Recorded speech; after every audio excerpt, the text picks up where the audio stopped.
এই মুহূর্তে সবথেকে বড় খবর, আগামী কাল থেকেই আমাদের সারা রাজ্য জুড়ে এসআইআর শুরু হচ্ছে।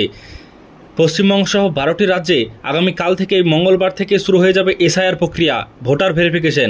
আপনাদের প্রত্যেকে করতে হবে এই ভোটার ভেরিফিকেশন এবং এসআইআর প্রক্রিয়ার ফর্ম ফিল আপ কিন্তু শুরু হচ্ছে আগামী কাল থেকে। এই মুহূর্তে সবথেকে বড় খবর, এই মুহূর্তে যে বিষয়গুলো জানানো হচ্ছে, কোন কোন কাগজপত্র লাগবে এবং আপনাদের 2002 সাল বা 3 সালের ভোটার লিস্টের নাম থাকলে হবে কিনা, সমস্ত বিষয় জানাবো আজকের এই ভিডিওটির মাধ্যমে। খুবই গুরুত্বপূর্ণ আজকের এই ভিডিওটি প্রথম থেকে শেষ পর্যন্ত দেখবেন। ভিডিও ভালো হলে লাইক করবেন, চ্যানেলটিকে সাবস্ক্রাইব করার পাশে থাকবেন। দেখুন, ইতিমধ্যেই জানানো হয়েছে আজ রাত 12টার পরেই ফ্রিজ পুরনো ভোটার তালিকা। মঙ্গলবার থেকে শুরু নিবিড় সংশোধন অভিযান। দেখুন, ইতিমধ্যেই বলা হয়েছে যে আজ রাত 12টার পরে কিন্তু ফ্রিজ হয়ে যাবে পুরনো যে তালিকা রয়েছে, ভোটার তালিকা, সেগুলো কিন্তু সব ফ্রিজ হয়ে যাবে। তারপর বলা হয়েছে, দেখতে পাচ্ছেন যে বছর ঘুরলে বাংলা সহ 5 রাজ্যে ভোট, সেদিকে লক্ষ্য রেখে বিহারের পর এবার বাংলা সহ 12 রাজ্যে শুরু হচ্ছে দেশের অন্যতম গুরুত্বপূর্ণ গণতান্ত্রিক প্রক্রিয়া ভোটার তালিকার নিবিড় সংশোধন এসআইআর। সেই সূত্রেই সোমবার রাত 12টা বাজতেই ফ্রিজ হয়ে যাবে পুরনো ভোটার তালিকা, অর্থাৎ ওল্ড ভোটার লিস্ট। দেখতে পাচ্ছেন ইতিমধ্যে একদম লেটেস্ট আপডেট বলা হয়েছে যে ফ্রিজ হয়ে যাবে আগের যে ভোটার লিস্ট, সেগুলো এখনও পর্যন্ত যেগুলো জারি রয়েছে সেগুলো কিন্তু সমস্তটাই ফ্রিজ হয়ে যাবে এবং কাল থেকে কিন্তু এসআইআর প্রক্রিয়া শুরু হয়ে যাচ্ছে। দেখুন, সম্পূর্ণ বিষয় বলা হয়েছে, অর্থাৎ রাত 12টার পর থেকে আর কেউ পুরনো তালিকায় কোনো পরিবর্তন আনতে পারবেন না। সোমবার বিকেলে সাংবাদিক বৈঠকে দেশের মুখ্য নির্বাচনী আধিকারিক chief election commissioner Gyanesh Kumar জানান, মঙ্গলবার থেকেই সারা দেশে শুরু হচ্ছে ভোটার তালিকা নিবিড় সংশোধনের কাজ।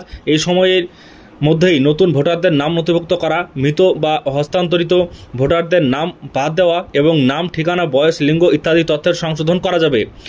জ্ঞানেশ কুমার বলেন, নির্বাচনী প্রক্রিয়ায় স্বচ্ছতা বজায় রাখার জন্য ভোটার তালিকার নিবিড় সংশোধন অত্যন্ত গুরুত্বপূর্ণ। তাই পুরনো তালিকা সোমবার রাত 12টা থেকেই স্থগিত বা ফ্রিজ করা হচ্ছে, যাতে আগামী সংশোধন পর্যায়ে নতুন তথ্য অন্তর্ভুক্ত করা যায়। ভোটার তালিকার নিবিড় সংশোধন প্রক্রিয়া কবে পর্যন্ত, তো দেখুন কবে থেকে কবে পর্যন্ত সে বিষয়ে জানানো হয়েছে। কমিশন জানিয়েছে 28শে অক্টোবর মঙ্গলবার, অর্থাৎ আগামী কাল থেকে শুরু হয়ে চলবে 9 ডিসেম্বর পর্যন্ত। মানে নভেম্বর মাসটা পুরোপুরি চলবে এবং 9 ডিসেম্বর পর্যন্ত চলবে। 8ই জানুয়ারি পর্যন্ত অভিযোগ জানানো যাবে। 7ই ফেব্রুয়ারি প্রকাশিত হবে চূড়ান্ত ভোটার তালিকা। এই সময় ভোটাররা ফর্ম 6, 7, 8 ও 8A পূরণ করে নাম নথিভুক্তি বাদ দেওয়া বা সংশোধনের নাম করতে পারবেন। শহরের ক্ষেত্রে আবেদন অনলাইনেও করা যাবে। বাকিদের ক্ষেত্রে স্থানীয় বুথ অফিসার অর্থাৎ বিএলওর মাধ্যমে জমা দেওয়া যাবে। তো দেখতে পাচ্ছেন অনলাইনে অফলাইনে দুটোই কিন্তু করা যাবে, কোনো রকম সমস্যা নেই। এবং বলা হয়েছে কেন ফ্রিজ করা হয় পুরনো তালিকা। দেখুন, নির্বাচন কমিশনের নিয়ম অনুযায়ী সংশোধন প্রক্রিয়া শুরুর আগে বর্তমান ভোটার তালিকাকে ফ্রিজ করা হয়, যাতে কোনো পুরনো তথ্য পরিবর্তনের সুযোগ না থাকে।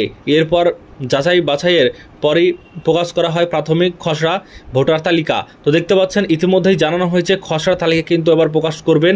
চূড়ান্ত তালিকা প্রকাশ, দেখুন চূড়ান্ত তালিকা প্রকাশ কবে হবে। নির্বাচন কমিশনের নির্দেশ অনুযায়ী সংশোধন প্রক্রিয়া শেষে 7ই ফেব্রুয়ারি 2026 তারিখে প্রকাশ করা হবে চূড়ান্ত ভোটার তালিকা। মানে 7ই ফেব্রুয়ারি মাসের 7 তারিখে 2026 সালে চূড়ান্ত ভোটার তালিকা প্রকাশ করা হবে। জ্ঞানেশ কুমারের বার্তা, যাদের বয়স 1 জানুয়ারি 2026-এ 18 বা তার বেশি হবে, তারা সবাই যেন ভোটার হিসেবে নাম নথিভুক্ত করেন। প্রতিটি নাগরিকের অংশগ্রহণই গণতন্ত্রের শক্তি। দেখুন, ইতিমধ্যে যে আপডেট আমরা পাচ্ছি সেখানে খুবই গুরুত্বপূর্ণ একটি বিষয় কিন্তু জানানো হয়েছে।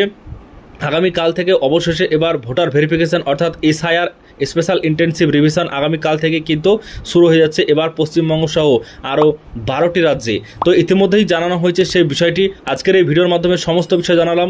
যদি ভিডিও ভালো লাগে লাইক করবেন, চ্যানেলটিকে সাবস্ক্রাইব করে রাখবেন। ইনফরমেশন খুবই গুরুত্বপূর্ণ, তাই বন্ধু বান্ধবদের সঙ্গে শেয়ার করতে ভুলবেন।